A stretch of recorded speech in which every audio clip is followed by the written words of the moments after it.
Blessings, my fellow souls. This is a part of one of my sermons. God, or call it by any other name, universe or nature, God helps he or she who helps himself or herself.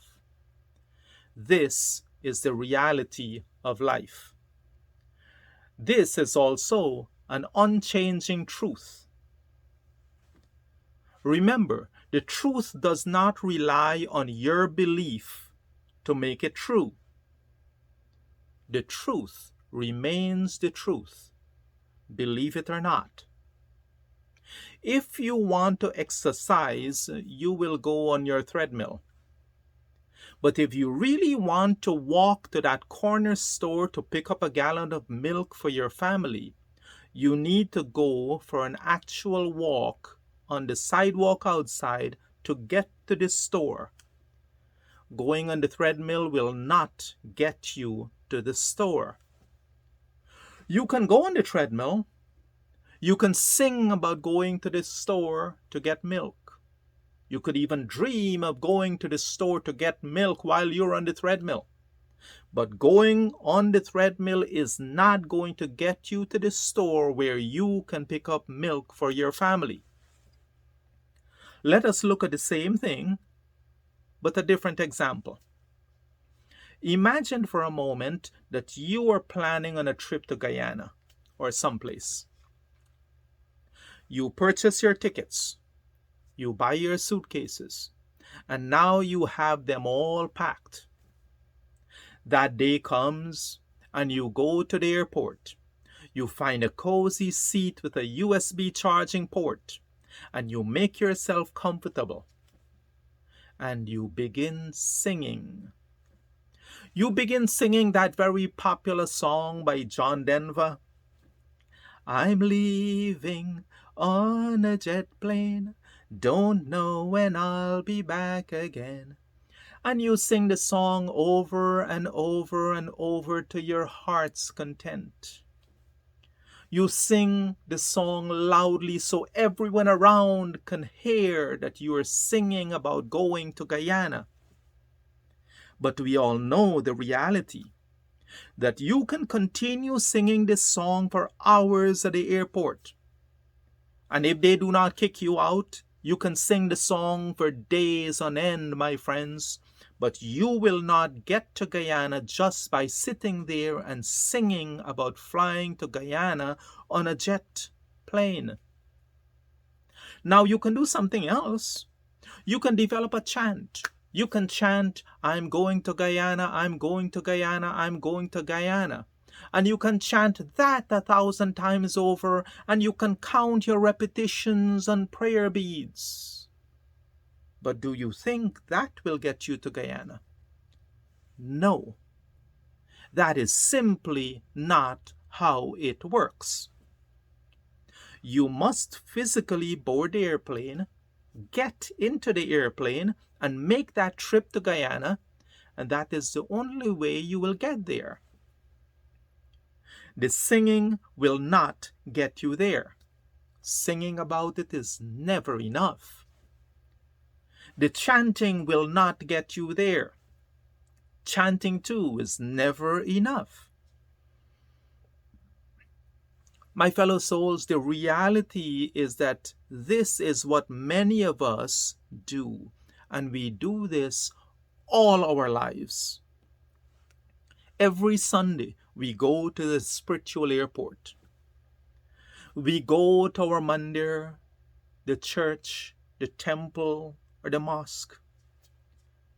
We make ourselves comfortable. We lean against our favorite wall, or we sit in our comfortable chair in our nice corner spot, and we sing about meeting God. We sing about being one with God. We sing about taking that journey to God. And we sing about all the things we need to do to meet God. We chant beautiful praises and prayers to God. We beg and we cajole and we plead for his mercy. We bribe him with cruel sacrifices of his innocent children, and we make silly materialistic offerings to him.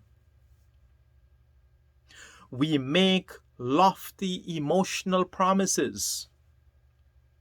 Yes, we sing and we chant about the journey, but we fail to undertake the actual trip itself. And yes, emotionally, mentally, when we leave the so-called house of God, we feel like we have accomplished something because we have involved ourselves in the chanting and the self-induced semi-trance state of mind through the singing and the chanting.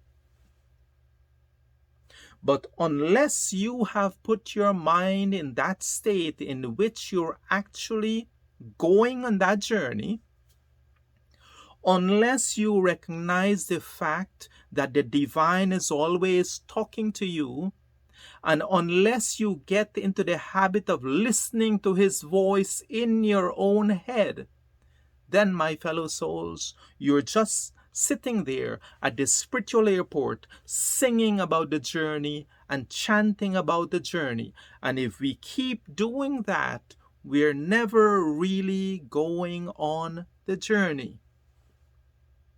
This is the reason why when I conduct prayer sessions and yajnas, I always try to explain how we should think, what the prayer means, and how to bring intent into what we call prayer.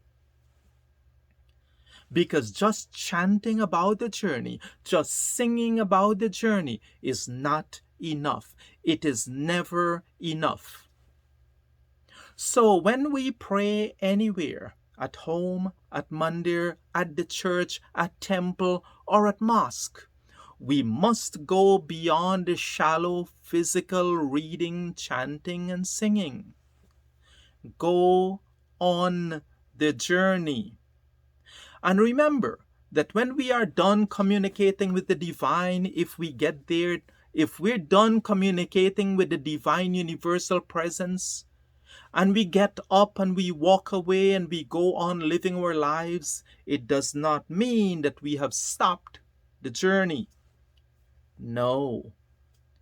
When we are done praying and when we walk out of the mandir, the church, temple, or mosque, we must also make a commitment ourselves that we shall continue on this journey which we have undertaken, because this journey is an ongoing journey, a journey in which we are continuing to travel in our waking hours, in our sleeping hours, and in all our breathing hours. It is not just something which we do every Sunday at our chosen spiritual airport. We are on this journey every second of every minute of every day. Okay, now I feel that I must say that for you who's listening, who do not see this life as a spiritual journey, this message may not be so much for you.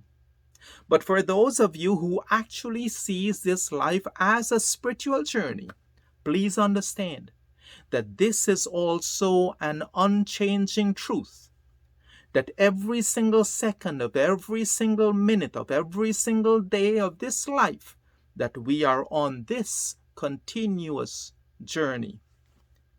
This life as we know it is simply a part of a larger spiritual journey. My friends, today I pray that your awareness of your spiritual journey is awakened, and that you are more motivated now more than ever to continue on your unceasing spiritual journey. May God bless you on this journey. And as you journey on, may you encounter and create your own peace, your own bliss, your own love and unity. May God bless you. Namaste.